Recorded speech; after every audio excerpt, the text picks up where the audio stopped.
Okay, so welcome everyone. Today's lecture is Dr. Ceecee Cesario. Ceecee just received her PhD in archaeology from the Graduate Center at CUNY. She is a zoo archaeologist, and her research focuses primarily on wild animal resources like birds and fish. She has just been awarded a 3-year postdoctoral position at the University of Iceland, where she will study the continuity of bird use across space and time in both the North Atlantic and Iceland. Ceecee will take questions after the lecture. Welcome, Ceecee. Hi, thanks. Let me make sure I can share my screen and choose the right one. Oh, I guess it helps if I press share, huh? Did that work? Yes. There we go. Okay, perfect. So hi, thank you guys for coming, especially those of you who had to wake up very early on the East Coast. I saw Doug. So this research is part of my dissertation, and it's part of a larger research project. So I'm going to talk a little bit about the, oops, next slide. There we go. Talk a little bit about the larger research project first, and then I'll get into the dissertation stuff. So the Skagafjörður Church and Settlement Survey took place over 4 years. The goals were varied. We wanted to look at all of the sites in a region. So on Hegranes, you can see on the map here. And the goals included figuring out the establishment dates of all of the sites, the site size and changes over time, if the sites were abandoned, when they were abandoned, and the presence of churches and cemeteries. These aren't the only goals, but these are some of the biggest goals that we had. And there's sort of two broad site categories. So there's the sites that are modern, active farms, and abandoned sites. So you can see on the map that the modern farms are these sort of dark squares, abandoned sites are the X's. The dissertation sites, the ones that I'm going to be talking about, are the red squares, and I'll talk a little bit about those next. The way that we went about sort of getting the information for these goals was a big coring project. So we cored all of these sites very intensively, and 1-by-1 meter test pits at every site, at least a 1-by-1. Some of them we expanded and made those bigger, and I'll talk about those next. To move my thing out of the way. Yeah, so the dissertation sites, again, those are the ones here with the red squares, include abandoned sites and a currently active farm. So Vatskatt here is the one that's currently active. The other 3 have been abandoned. They were all abandoned by 1104. And all of these sites were established really early in the settlement sequence. So all of them established by 930, most of them much earlier than that. The midden excavations that we did, these 1-by-1 test pits, were all in Viking Age middens, so it's sort of broad Viking Age if we think of it from like 870 to 1104. And this is really, the settlement period when people are moving into the landscape, they're constructing their niches, they're clearing land for pasture, and building their farms, organizing themselves on the landscape. And we've got these farms that persisted up to the present and the farms that were, or the sites, I guess, that were abandoned by 1104. So we have 2 different sort of kinds of sites, 2 very different trajectories. And zooarchaeology is a way that we can sort of look at what maybe happened to these sites. And so that leads us to research questions. What was the function of these sites? And you'll notice that I keep calling them sites and not farms. And that's because we don't really know their function. We don't know necessarily, or we didn't know what activities took place at the sites, but I'm going to talk about that for the rest of the lecture.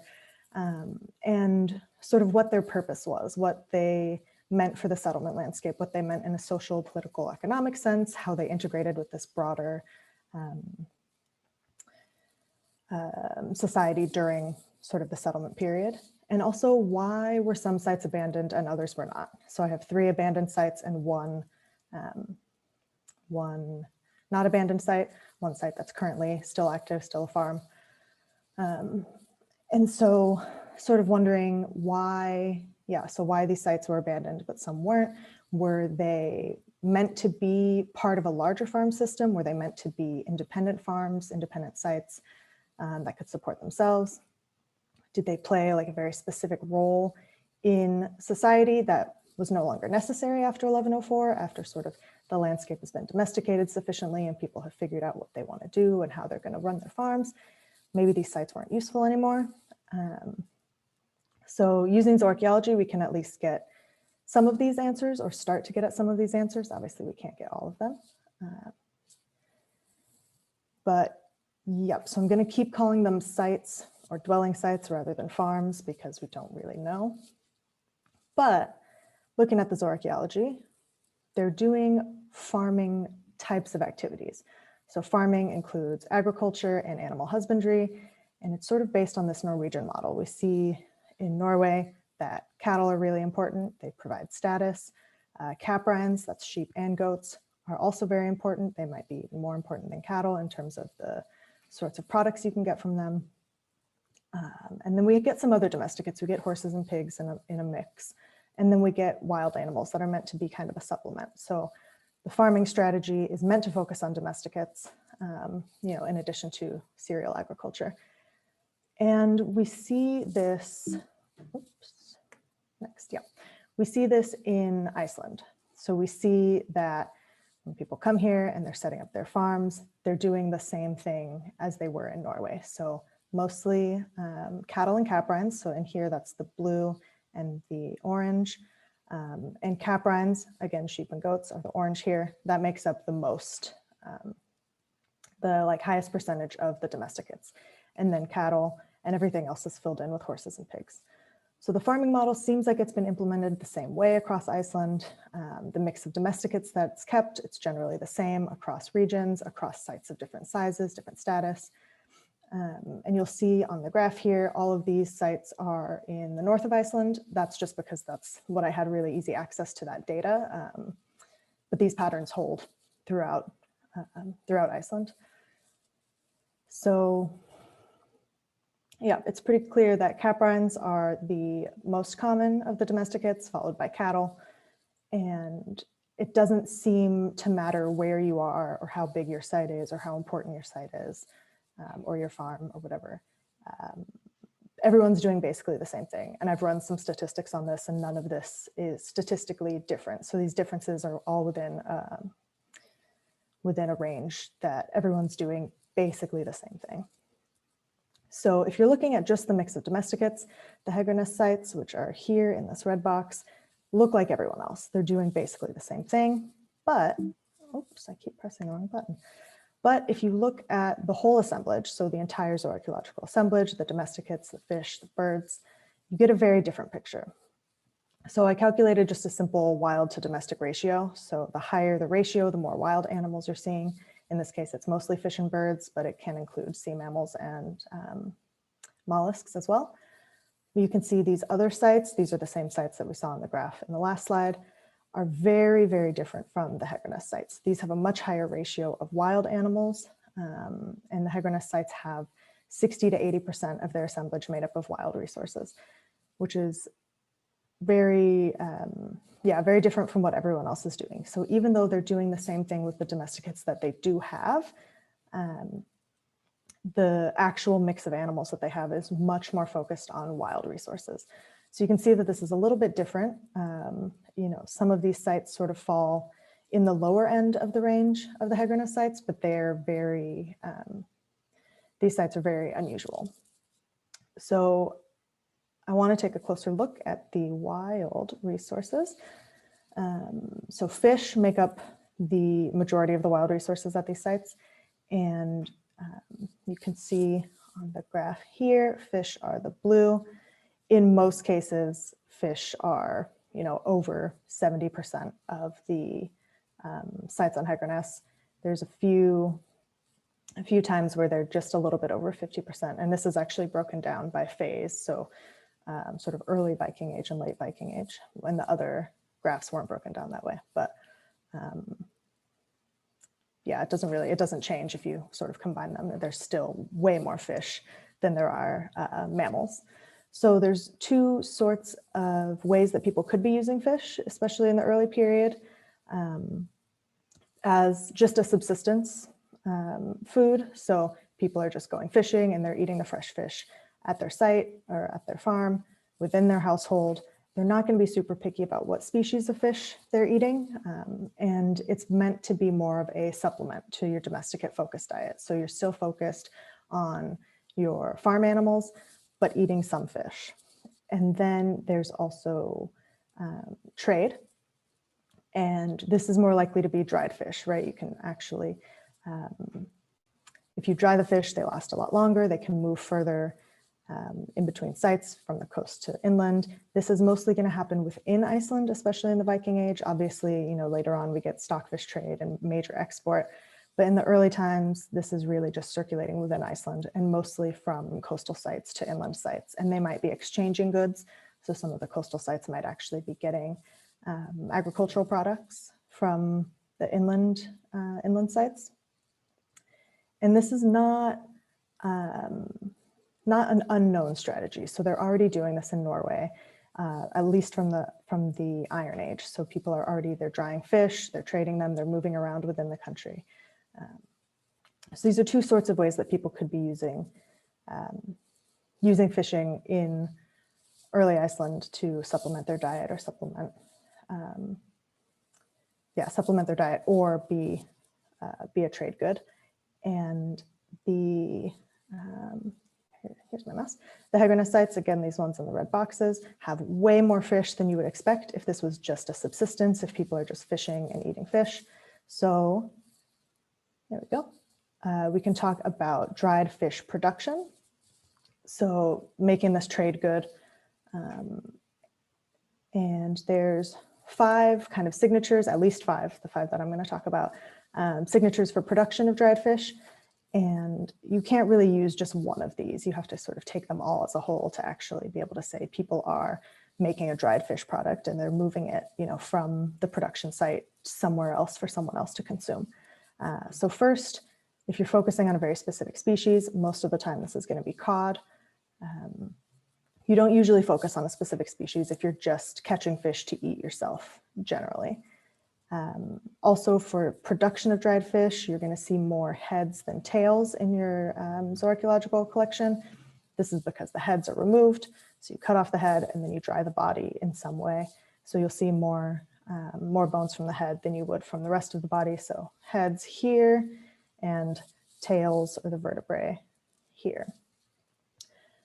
We also expect to see more premaxillae, which is this mouth bone here, than you would cleithra, which is this bone here. So this is left in the finished product, and this is left at the production site. And that tells you those 3 are more broad. They tell you they're doing some kind of dried fish.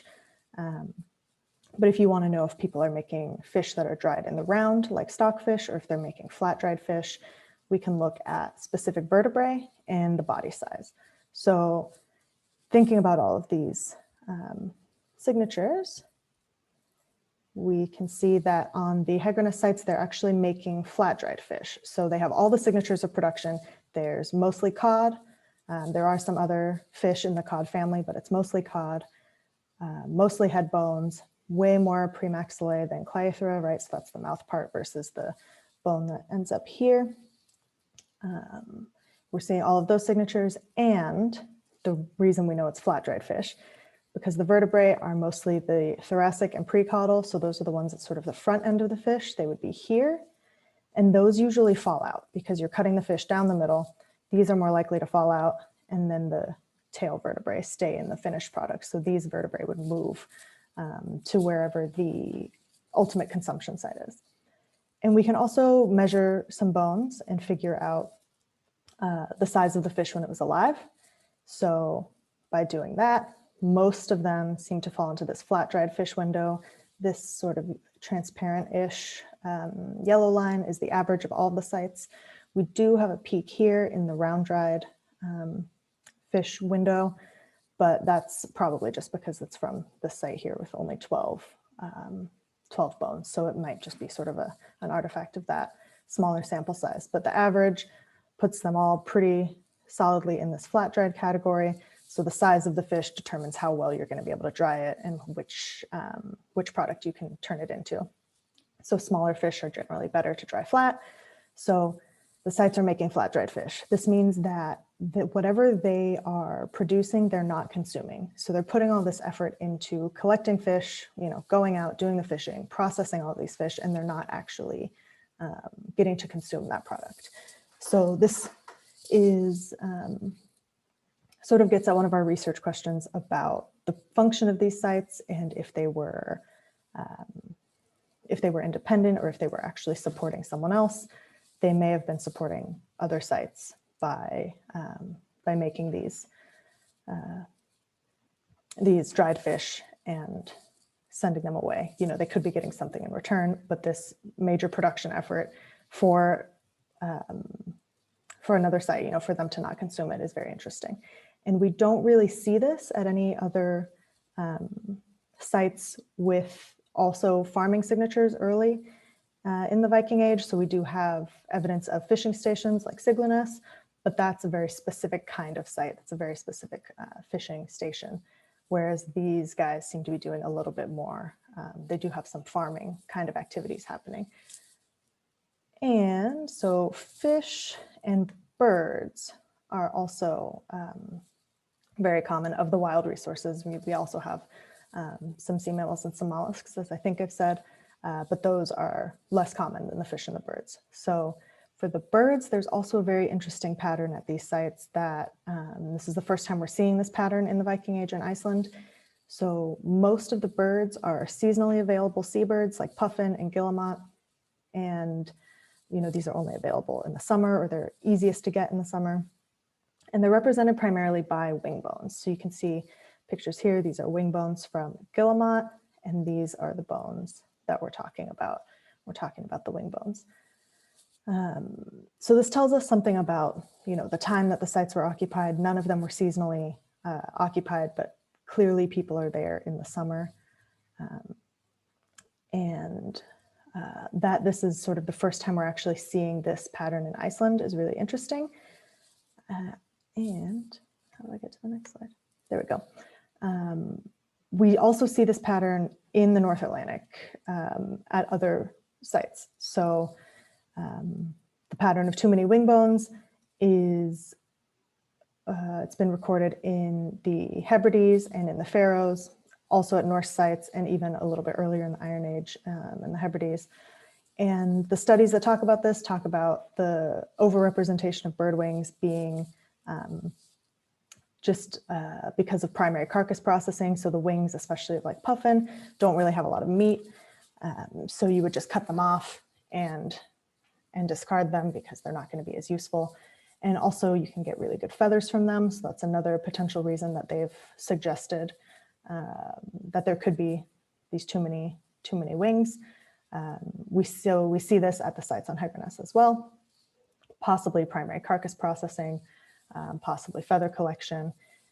The only other time that this pattern has been recorded in Iceland that I can find anyway is from an 18th century context also in Skagafjörður at a site called Hornbrekka. But these are very different. So we're still seeing a lot of wing bones, but those bones are burnt, whereas the bones on the Hegranes sites are not burnt. And ethnographically, puffin wings and wings of birds similar to puffin can be used for like a fire starter. So that's here, the lundaspilur. They will, cut these wings off because they're not useful, dry them, and then use them for fuel. So this is an ethnographic and historic way of processing these birds.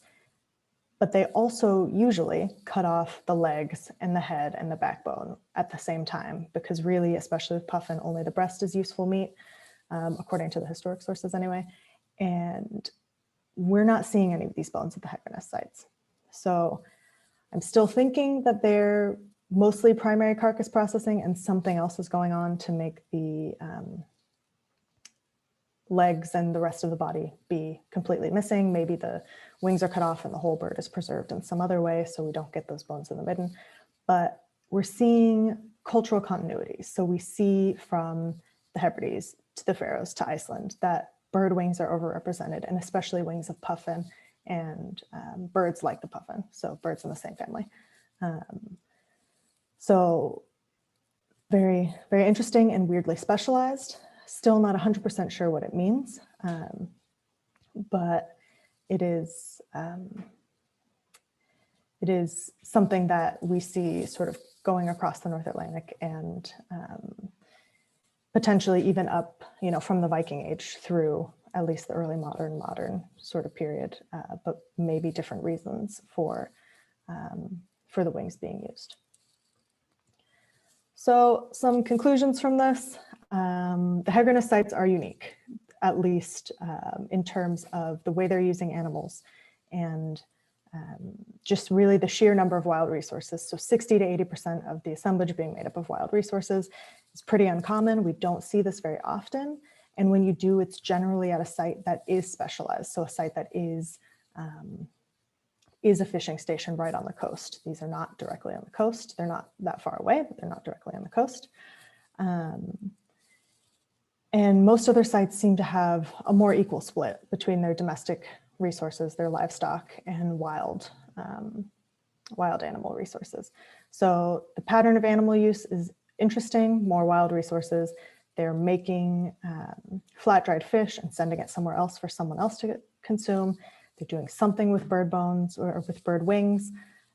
Still working out what that actually is. Again, I do think it's just maybe a primary processing strategy of butchery, but still thinking about that a little bit. But these sites seem to have a function that is mostly specialized resource acquisition, specialized resource processing, and doing like a little bit of sort of farming activity kind of on the side.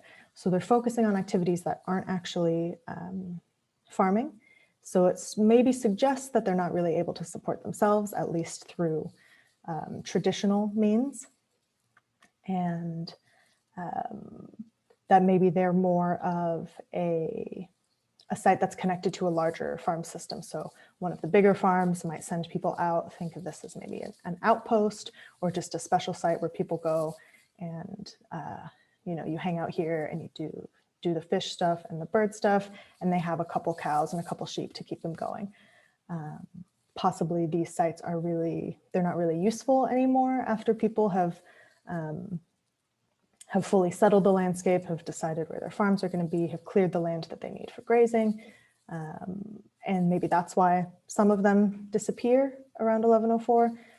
The sites are still used for animals after this time. So humans don't live there anymore, but there's still, we have evidence of later buildings specialized for animals.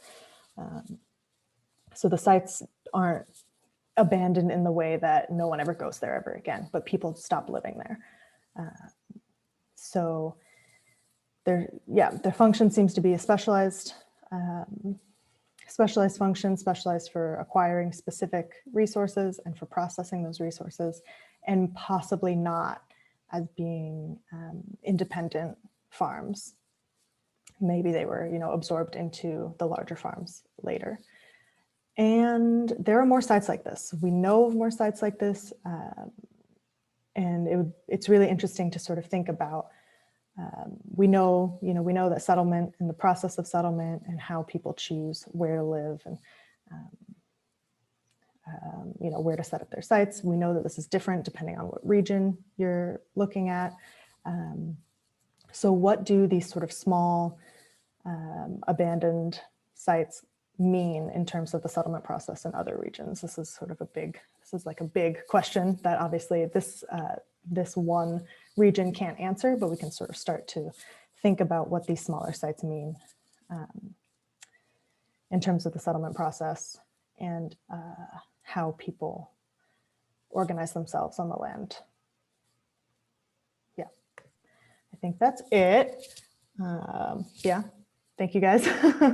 As we said, my dissertation's just finished, so if you want to read it, there it is, or email me or whatever.